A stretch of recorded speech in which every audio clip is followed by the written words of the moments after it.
제가 어디 교회를 가면은요, 강대상 높이를 봅니다. 그리고 담임 목사님의 키를 보고요. 담임 목사님의 키가 낮으면 강대상 밑에 뭐 받침대가 놓여져 있고요. 마이크대도 짧은데 산들교회는 강대상도 높고 마이크대는 어마어마하네요. 최고의 길입니다. 저는 그 한정희 목사님하고는요 매주 만나서 기도로 동역하는 사이고요. 신민철 목사님하고는 제가 어려운 시절이 있었거든요. 그때 귀하게 아주 좋은 멘토로 섬겨주셨습니다. 지금도 그렇게 말씀해주고 계시고요. 그래서 2대와 3대의 이 교체가 쉽지 않은데 산들교회는 듣던 대로 건강하고 은혜롭게 그 영적인 바통을 잘 계승해서 오늘에 이르게 된 것 같습니다. 제가 여수에 온 지가 9년째인데요. 이곳에 처음 들어와 봅니다. 기도를 하기로는 몇 번 와봤었는데 이 본당에 처음 들어와요. 반갑습니다. 네, 그래서 오늘 이 자리에서 원로 목사님이 어떻게 기도하셨는지 알고 있고요. 또 감사하게도 한정희 목사님도 그 바통을 잇고 실은 이 목회자 부부가 함께 모여서 기도하는 게 쉽지가 않습니다. 근데 한정희 목사님께서 그 깃발을 들었던 거예요. 그래서 함께 모여서 부부가 6쌍 12명이 모여서 그렇게 기도하는 시간을 갖습니다. 그러니까 이곳은 기도의 자리입니다. 여러분도 너무나 잘 아시겠지만 이곳은 기도의 자리예요. 그 기도의 자리예요. 또 이 말씀의 자리인 것을 제가 너무나 잘 알아요. 왜냐하면 신민철 목사님도 저에게 몇 번 오셨거든요. 그래서 말씀을 어떻게 전하시는지 너무 잘 압니다. 그곳에서 제가 오늘 이 말씀을 전한다는 것이 부담이 되겠습니까? 안 되겠습니까? 네, 근데 워낙 그 영적인 토양이 좋아서 제가 이상하게 말하더라도 바르게 듣는 은혜가 여러분 가운데 있기를 소원합니다. 우리에게 헌신은 목적이 아니라 그냥 사랑의 과정이 되어야 합니다. 헌신이 목적이 되면 사고를 칩니다. 헌신을 향하여 열심히 다름박질하는 그 기질이 있거든요. 늘 거기에서 어려움이 싹트죠. 저희가 결혼할 때는요, 신랑 신부가 준비하는 게 정해져 있었습니다. 명확하게. 예를 들면 남자는 집을 준비하고요. 그렇다고 집을 산다는 건 아닙니다. 그냥 월세방을 준비하는 것이고, 이제 신부 될 사람은 살림살이를 이렇게 준비하죠. 그런데 요즘은 결혼 준비를 그렇게 하지 않더군요. 서로 결혼에 필요한 것들을 같이 반반씩 부담해서 그렇게 준비한다고 하는데, 또 그러면서 결혼식도 간소하게 하자, 이런 모습은 참 보기에 좋습니다. 그래서 집도 절반씩 부담하고요. 제가 이런 이야기를 듣다 보니까 나름 우리보다 더 낫다, 되게 합리적이다 하는 생각이 들었어요. 그래서 신랑 신부가 같이 맞벌이를 하는 젊은이들이 많죠. 그렇게 맞벌이를 할 때는 요즘에는 자기의 수입은 자기 자신이 관리하는 걸 한다죠. 여기는 젊은이가 아무도 없군요. 그렇게 한답니다. 내 수입은 내가. 그런데 이제 같이 공동으로 지출해야 될 것들은 통장 하나를 만들어서 거기서 이제 지출을 한다는 것이죠. 얼마나 아름답습니까? 예전에는 비자금이라도 이렇게 만들어 놓고 했었는데 이젠 그럴 필요가 없어요. 그런데 문제는요, 양가 부모님께 선물하는 건 참 좋은 일이죠. 그래서 양쪽 부모에게 그렇게 섬기는 건 옳은 이야기라고 생각합니다. 그런데 그게 값이 똑같을 수는 없잖아요. 뭔가 필요한 것을 준비하다 보면 어느 한쪽에 그래 몇만 원이라도 더 나갈 수 있는데, 그것을 보면서 남편이 하는 말이 니네 집이 몇만 원 더 갔다? 그 추가금은 네가 지불해. 이렇게 싫어합니다. 이렇게 말을 했다는 거예요. 마트에 가서 이제 카트에 물건을 담는데 이건 아니지. 이건 너만 쓰는 거잖아. 이것도 네가 지불해. 이렇게 말했다는 겁니다. 그래서 이제 그때 생각을 해봤어요. 이 집안은 아이를 낳으면 육아 이거는 뭐 출산할 때 출산 비용은 누가 그럼 부담해야 됩니까? 그 아내가 낳았으니까 아내가 부담해야 됩니까? 아니면 뭐 반반 부담할까요? 이렇게 결혼 문화도요. 그리고 결혼 목적도 이렇게 바뀌었습니다. 그러나 결혼은요, 서로에 대한 사랑이고 서로에 대한 책임임에는 동서고금을 막느라고 여전히 유효합니다. 결혼 생활에 있어서 사랑 빼고 책임 빼면 그 결혼 생활을 유지하는 게 불가능합니다. 이 두 가지가 없으면 정상적인 결혼 생활이 되지 않죠. 그런데 요즘 젊은이들도 이걸 너무나 잘 알아요. 사랑이 얼마나 중요한지, 책임이 얼마나 중요한지를 너무나 잘 알고 있습니다. 다만 방법이 다를 뿐이죠. 여러분은 결혼할 때 사랑이 먼저였습니까? 책임이 먼저였습니까? 한번 말씀해 보시죠. 사랑이요? 예, 좋아요. 예, 사랑이 먼저라면 여러분은 어떻습니까? 그냥 생각만 해보십시오. 어떤 분은 이렇게 말할 수 있어요. 결혼할 때야 사랑이죠. 결혼하고 나면 책임이 있어야 돼요. 이 인간이 사랑밖에 몰라요. 책임질 줄을 몰라요. 이런 인간하고는 살기가 어려워요. 책임 없는 사랑은 또 사랑 없는 책임도 역시 다 거시기해요. 이런 걸 우리는 원하지 않습니다. 혹시 인생을 이만큼 살다 보니까 여러분 가운데 이것이 없으면 아무것도 아니구나 하던 것들이 있었습니까? 이게 없으면 정말 아무것도 아니구나. 어떤 분은 그게 돈이라고 말할 수 있습니다. 어떤 사람은 여러분의 가족이 될 수 있어요. 가족을 잃고 나니 아무것도 아니더라. 그런데 어떤 분은 술이라고도 말하는 분도 있습니다. 그리고 어떤 분은요, 우리 아들이라고 말하는데 저 정도 나이가 됐으면 그렇게 아들이 귀할까? 손자나도 되는가 했는데 아들이 아니라,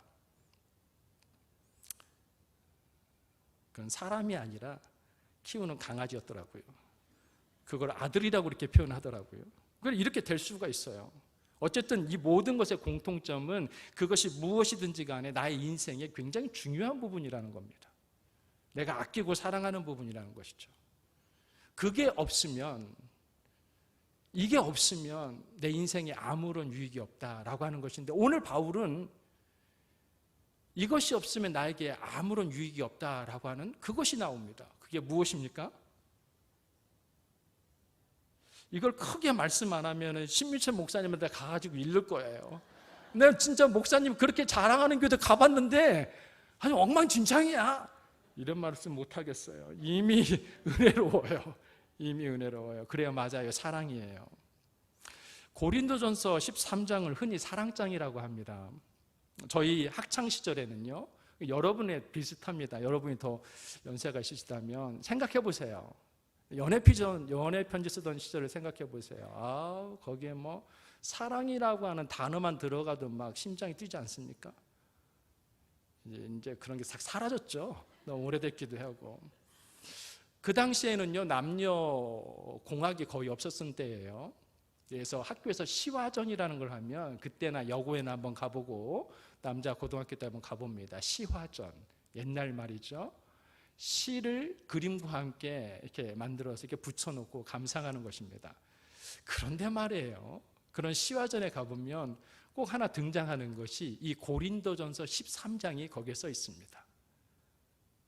이 13장 전체가 여기 써 있죠. 그리고 어떤 친구들은 연애 편지를 쓰는데 이 고린도전서 13장에서 몇 구절을 그렇게 써서 보냅니다.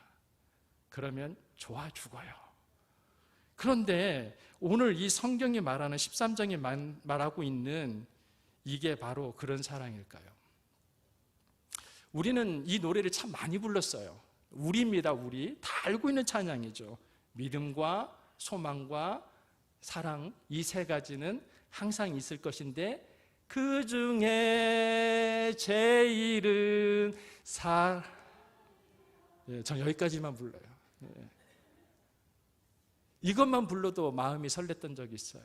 근데 철이 들고 나니까 이게 그 사랑이 아니다라는 걸 알게 됐죠. 그러나 오늘 나누고 있는 이 사랑 말입니다. 고린도서 13장은 12장 그리고 그 다음에 있는 14장과 이렇게 연결이 되어 있습니다. 한 세트예요. 12장은 여러분 주의 깊게 보시면 은사에 관한 이야기가 나오고요. 14장은 방언, 예언에 대해서 나옵니다. 그리고 그 사이에 사랑이 끼어들었어요. 예컨대 12장 맨 마지막 절을 세 번역으로 보시면 우리 함께 읽어보겠습니다. 그러나 여러분은 더 큰 은사를 열심히 구하십시오. 이제 내가 가장 좋은 길을 여러분에게 보여드리겠습니다. 네, 저는 틀림없이 보내드렸거든요. 근데 우리가 잘 살피지 못했나 봅니다. 그러나 여러분은 더 큰 은사를 구하십시오.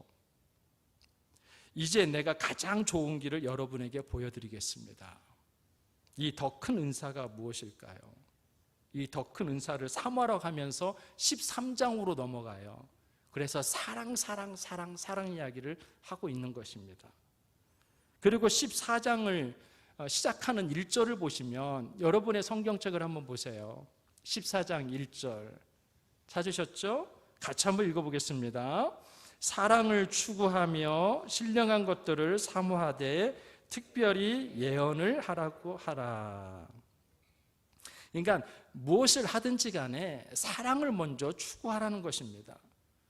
예언도 방언도 다 사랑의 기초가 되어야 된다는 것이죠. 이렇게 된 이유는 간단합니다. 예언과 방언을 비롯해서 모든 은사는요, 오직 교회 공동체를 세우기 위한 것입니다. 은사에 높고 낮음은 없습니다. 그 은사가 주어졌다면, 더 중요한 은사가 주어졌다면 그것으로 교회를 세우라고 하는 것입니다. 그러니까 하나님께서 주신 모든 은사는 개인을 위한 것이 아니라 서로 함께 나누는 공동체를 위한 것입니다. 그런데 은사를 받은 사람에게 그리스도의 사랑이 없다면 은사는 그 사람의 자랑이 되고 말 거예요. 자기도 모르게 은사를 자랑하고 싶어져요. 자랑은 우리가 너무나 사랑하고 있는 산돌 공동체를 해칩니다.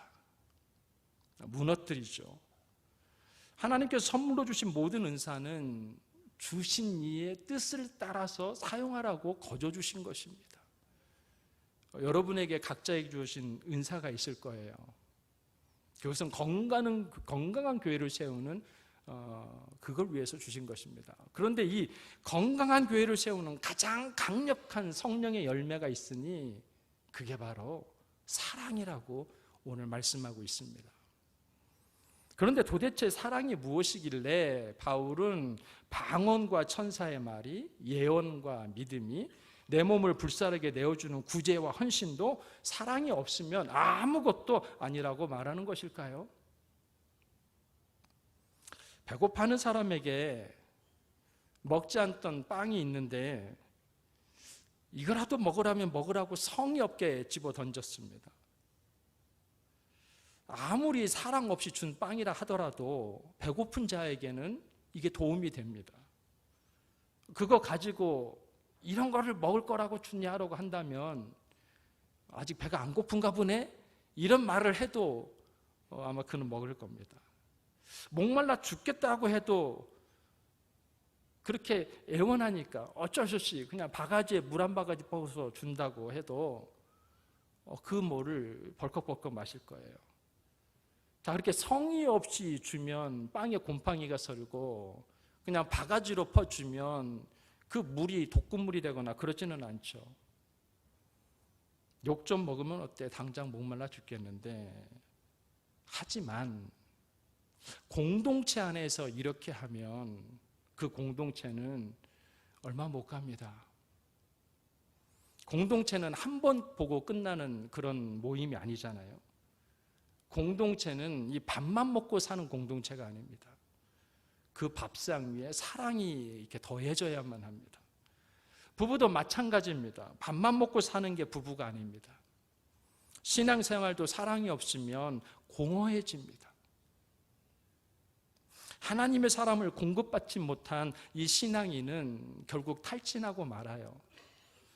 좋은 은사가 내게 있고 심지어 내 마음, 내 그 몸을 불살라 내어줄지라도 내 안에 사랑이 없으면 나 자신에게는 아무것도 아닙니다. 그래서 헌신, 그 중에 제일은 사랑입니다.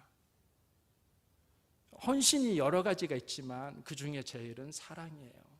사랑이 기초 속에서 이루어져야 된다는 것이죠. 자, 사랑을 한번 이야기해 볼까요? 우리가 사는 세상 속에서 가장 돋보이는 그런 사랑들이 뭐가 있을까요? 부모가 자녀를 향한 사랑 지극하지요. 연인들의 사랑도 뭐 굉장합니다. 그런데 부적절한 남녀관계도 그냥 다 사랑이라고 말합니다. 사랑은 정욕이나 쾌락으로 표현되기도 합니다. 그래서 어떨 때 사랑은 때로는 불의하기도 하고 때로는 이기적입니다. 그렇다면 오늘 바울이 전하고 있는 사랑은 어떤 사랑일까요? 오늘 바울이 하고 싶은 이 말, 이 사랑은 우리를 향한 하나님의 사랑입니다. 우리를 향한 하나님의 사랑. 그 사랑이 무엇입니까? 제가 읽어드릴게요. 로마서 5장 8절인데요. 우리가 아직 죄인 되었을 때에 그리스도께서 우리를 위하여 죽으심으로 하나님께서 우리에 대한 자기의 사랑을 확증하셨느니라. 여러분, 이게 바울이 쓴 로마서에 보낸 편지입니다. 컨닝한 거 아닙니다. 어디서 배워서 한 거 아닙니다. 바울은 십자가를 저주했습니다. 예수님을 죽이는 데 동의했고요. 뿐만 아니라 예수님을 믿고 따르는 제자들을 잡아서 감옥에 가두겠다고, 심지어는 죽이겠다고, 그 씨를 다 뽑아버리겠다, 이런 마음을 가지고 있었던 자예요. 마음만 먹은 게 아니라 실제로 그렇게 행한 자입니다. 스데반을 죽일 때에도 옷을 맡은 자가 바울이었죠. 그 바울이 부활하신 예수님을 만나고 난 다음에 그가 쓴 내용이에요. 이전에 알았던 하나님의 사랑과 너무나 달라요. 구약시대 율법으로 알았던 그 사랑에는 인격적인 관계가 없었어요. 그런데 오늘 말씀을 한번 보세요. 로마서 5장 8절에 보면 우리가 아직 죄인 되었을 때에 그리스도께서 우리를 위하여 죽으심으로 하나님께서 우리를 향한 자기의 사랑을 확증하셨다고 말씀하고 있습니다.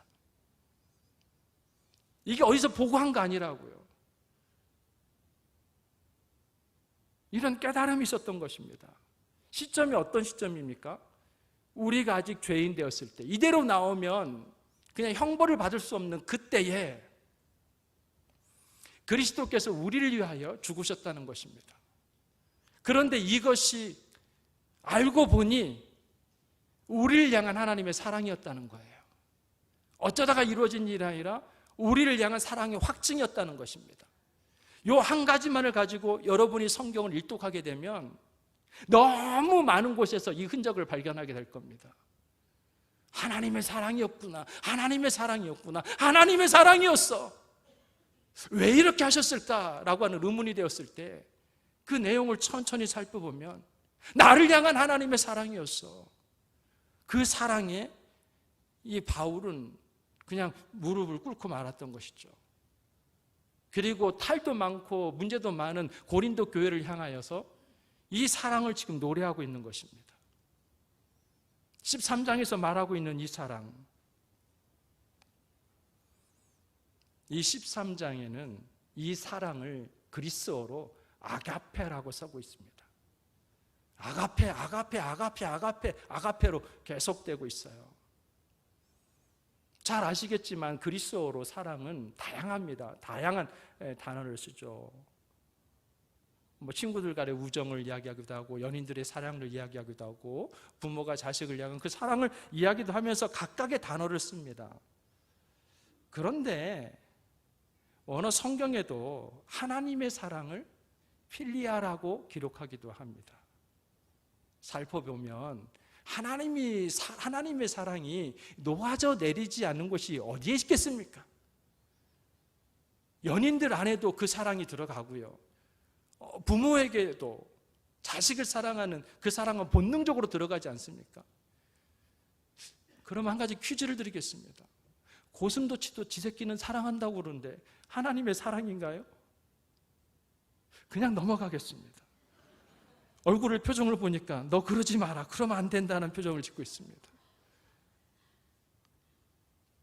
사실 하나님의 사랑은 온 우주에 가득 채워져 있습니다. 온 자연에도 가득 채워져 있습니다. 하지만 우리를 향한 하나님의 사랑은 이 모든 것을 초월합니다.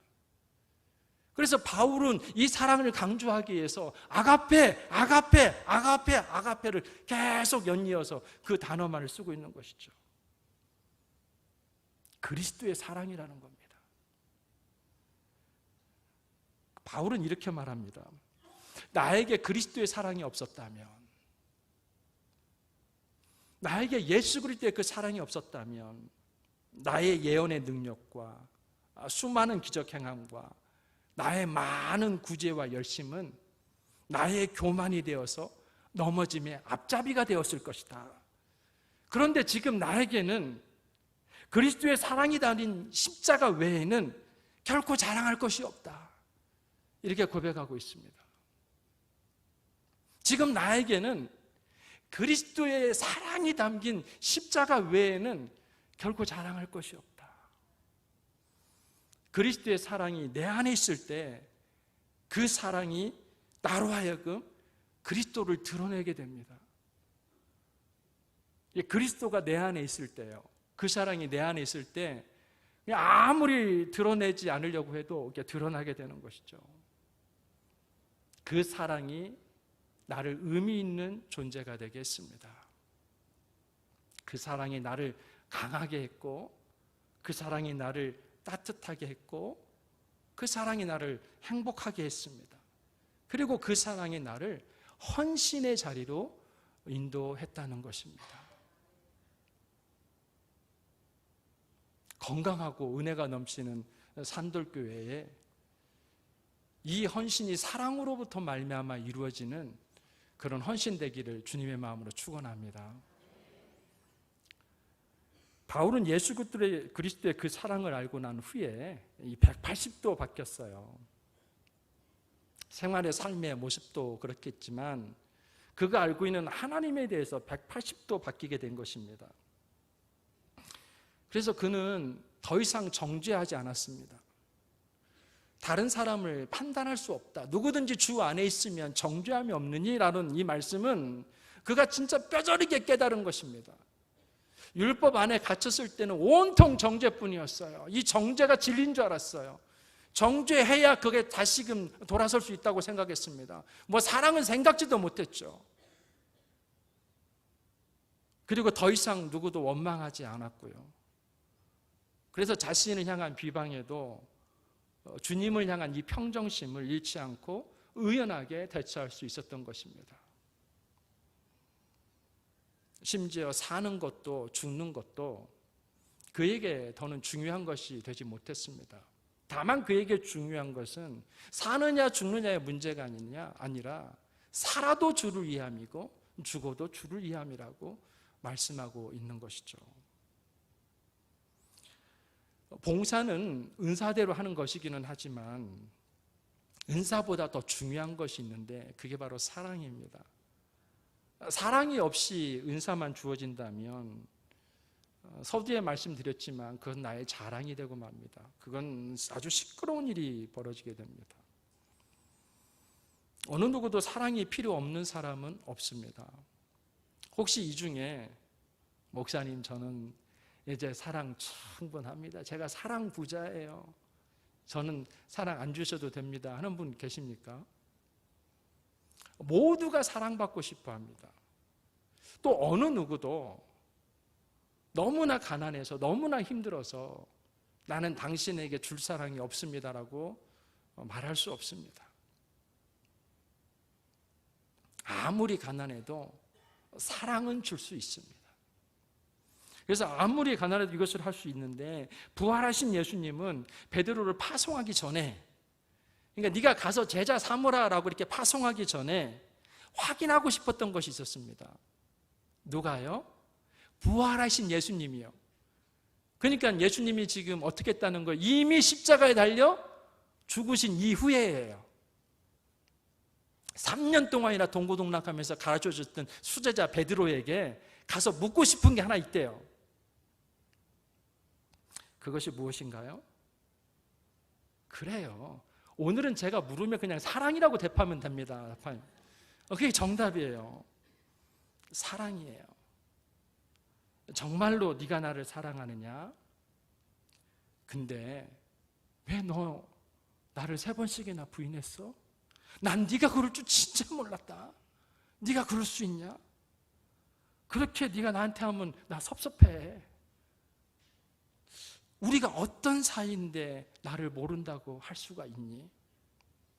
다시 한번 물어볼 테니까 거짓말하지 말고 진심으로 대답해줘. 베드로야, 정말 너 나 사랑하니? 여기까지는 소설입니다.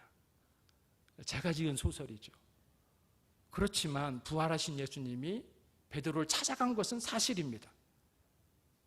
그리고 베드로에게 네가 나를 사랑하느냐 한 것도 사실입니다. 그럼 어디서부터가 소설인가요? 이런 감정을 가지고 예수님이 베드로를 만나러 간 것은 아니에요. 예수님은 사랑이 고파서 베드로를 찾아간 것은 아닙니다.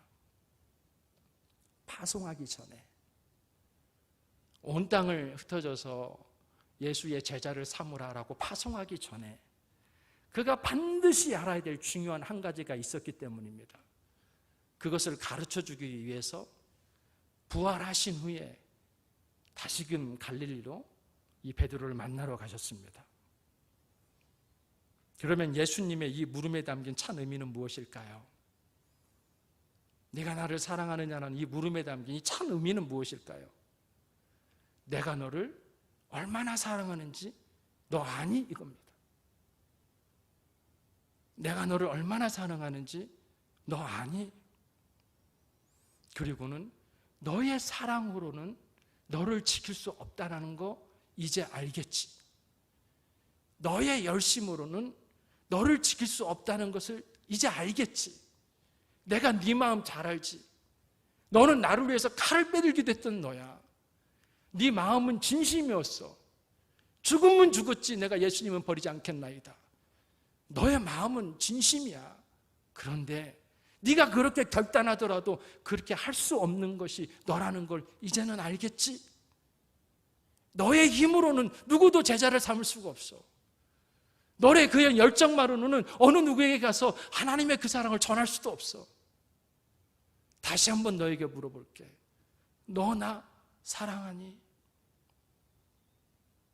무엇을 알아야 그 사랑에게 대답할 수 있겠습니까? 예수님이 나를 얼마나 사랑하는지 그걸 알아야 대답하지 않겠습니까? 베드로도 그렇게 속으로 마음 같습니다.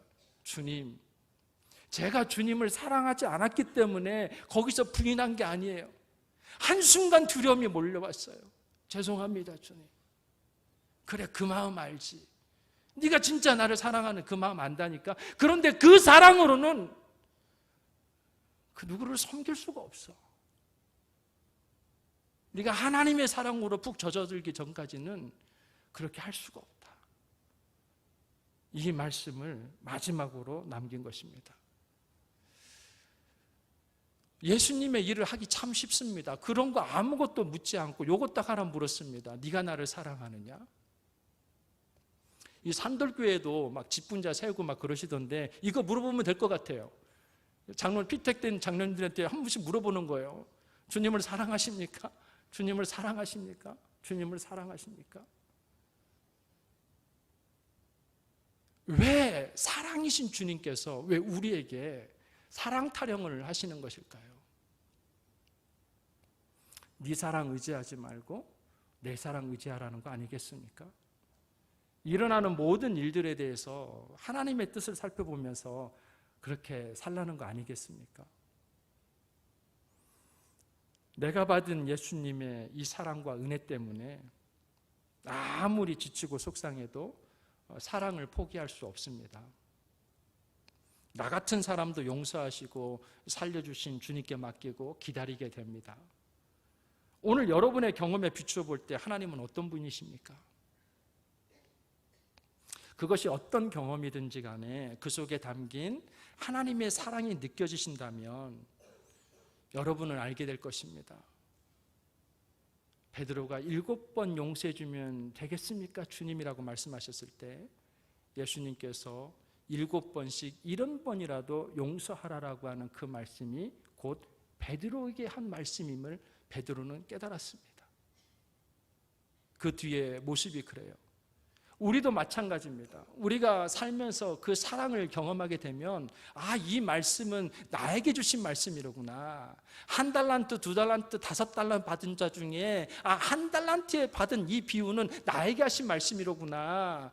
집 나간 탕자의 비유를 할 때는 그를 기다리면서 돌아온 탕자에게 머리끝에서 발끝까지 다 바꿔주시고 다시금 아들의 직분을 회복시켜준 그것은 나를 위한 것이었구나. 온통 성경의 말씀이 나를 향하고 있습니다. 그 사랑 하나가 해결된 뿐인데 온통 이 말씀이 나를 향하고 있어요. 기가 막히죠. 하나님의 사랑 앞에 기가 막힌 거예요. 이 쏟아지는 하나님의 사랑을 감당할 수 없는 것이죠. 그래서 우리의 기도는 달라집니다. 하나님, 아주 내가 엉망진창입니다. 내가 나의 사랑을 자랑하려고 했고 나의 사랑으로 무엇인가 해보려고 했습니다. 그리고 주님, 그렇게 사랑해도 뭔가 이루어지기는 했습니다. 그렇지만 이제는 알겠어요. 그렇지만 이제 알겠습니다. 그 하나님의 사랑이 얼마나 큰지, 그 사랑을 해야 되는지는 이제는 알겠습니다. 그렇지 않으면 이런 헌신에 지치고 맙니다. 때로는 원망으로도 채워지기도 하고요. 그래서 우리가 매일 기도하고 매일 말씀을 묵상하는 거 아니겠습니까? 그걸 충전하기 위해서 하는 거 아닐까요? 제가 교육자 생활을 시작한 지 한 27년째 된 것 같습니다. 그런데 27년 동안 저녁 예배 드리는 교회는 딱 한 군데 만났습니다. 그리고 오늘이에요. 놀라워요. 이 저녁 이 시간에 제가 보기에는 아주 꽉 채웠어요. 한 자리도 빈 곳이 보이지 않네요. 오늘 비가 오는 이 시간에, 저녁 늦은 시간에 이 무명의 목사가 왔는데 원래 이렇게 모인다고요? 예. 여러분이 참 복됩니다. 전통이라는 게 그냥 따라가는 것입니다. 원래부터 우리 교회는 그랬어라고 하는 게 굉장히 독이 되기도 하고 약이 되기도 합니다. 나쁜 전통을 그렇게 이끌어가면 독이 되는 거고요. 좋은 전통을 그렇게 따라가면 그건 약이 되는 것이죠. 오늘 여러분의 이 모습은 참 제가 오면서 중고등부 아이들인지 로비에 뭐가 그렇게 좋은지 떠들어대더라고요. 어떻게 그냥 이놈의 새끼들이 예배 전에 로비에서 떠들고 있는지 제 마음이 너무 행복한 거예요. 저는 애들이 떠들면 정말 행복합니다. 저희가 어렸을 때 자랐을 때는 막 강당 오르 내리고 여기 뛰어다니고 그러면 막 난리가 났습니다. 그런데 우리 교회는요, 목사가 웃고 있어요. 막 애들이 뛰어다니고 그러면 그 목사가 접니다. 그냥 웃고 있습니다. 행복해요. 좋아요. 예. 이 거룩한 성전에서 뛰느냐고요? 사실 한번 입장 놓고 받고 생각해 보세요. 이게 뛰어놀기가 얼마나 재밌습니까? 이게 막 퍼즐이든 무슨 이게 길 찾고 다니고 해서 애들 입장에서 보면 너무 재밌잖아요. 그런 마음이요. 놀아도 교회에서 놀고 그러면서 신앙을 발견하게 난다면 그것도 좋은 일이라고 생각해요. 사랑하는 산돌교회 여러분이 오늘 처음 만난 것 같지가 않네요. 산돌교회 인연을 맺은 지가 몇 년 돼가지고 그런지 간혹 여러분 중에 헌신한다면서 자신을 불태우는 분이 계실 것입니다. 기질이 그래요. 기질이. 이건 성령의 역사가 아닙니다. 여러분의 기질이 그래요. 그런 기질을 가지고 태어난 분들이 있어요. 놀라워요. 누구도 못 막아요. 열심히 특심해요. 근데 자신의 몸을 불태웁니다. 근데 주의하세요. 3절 한번 볼까요? 같이 읽어보겠습니다. 내가 내게 있는 모든 것으로 구제하고 또 내 몸을 불사르게 내줄지라도 사랑이 없으면 굉장하잖아요. 내게 있는 모든 것으로 구제하고 또 내 몸을 불사르게 내줄지라도 사랑이 없으면 내게 아무 유익이 없느니라. 혹시 그런 기질이 있으시다면 이 말씀이 도움이 되기를 소원합니다. 그러면 우리는 어떻게 하면 될까요? 여러분 중에 호롱불을 사용한 적은 없지만 호롱불이 무엇인지는 다 아실 겁니다. 호롱불에 기름이 없으면 그 불이 심지를 태우기 시작하지 않습니까? 그런데 심지를 태우면 연기만 납니다. 나를 태우는 이러한 헌신은요, 심지가 타듯이 내 몸도 내 마음도 같이 탑니다. 그러면 실족합니다. 그러면 그 열심을 어떻게 하라는 것입니까? 그 호롱불에 우리가 채워야 할 기름을 채워야만 합니다. 그것이 하나님의 사랑이 되기를 원합니다. 하나님의 열정이 되기를 원합니다. 베드로가 얼마나 열심히 특심해요. 너 네 심지 태우지 마라. 너 다 죽는다. 거기다 나의 기름을 태워. 그 은혜를 태우고 하나님의 열심을 태우고 하나님의 사랑을 태우는 것입니다. 유퀴즈에 출연한 이혼 전문 변호사가 자신은 싸우지 않는 법을 터득했다면서 신혼 때 이야기를 에피소드로 들었어요. 남편이 집들이 한다고 집에 오지 않고 있어요.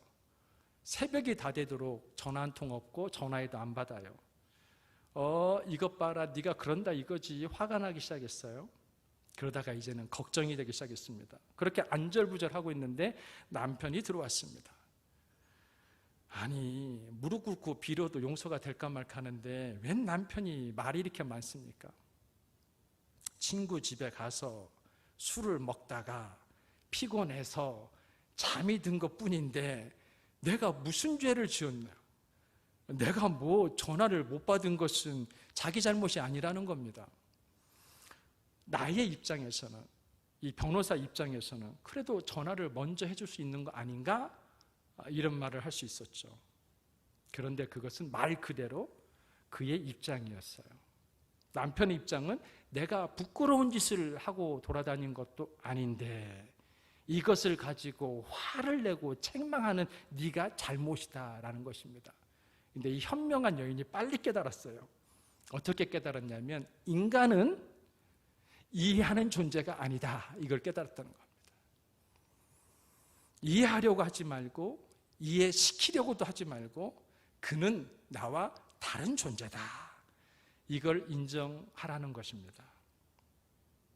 이분은 신호 때 이 진리를 깨달았어요. 얼마나 지금 복된 인생을 살고 있겠어요. 더 이상 그런 것 때문에 문제를 일으키지 않죠. 다름을 인정하면 불필요한 싸움을 피할 수 있다는 이야기죠. 사랑은 사람을 보는 데 있어서 그 다른 부분에 대해서 인정하게 됩니다. 하나님께서 민족을 차별하지 않고 남녀를 차별하지 않았죠. 어른과 아이도 차별하지 않았습니다. 하나님도 우리를 차별하지 않는데 우리가 누군가를 차별한다면 그건 하나님의 사랑을 받은 자로서의 의무가 아니라고 생각합니다.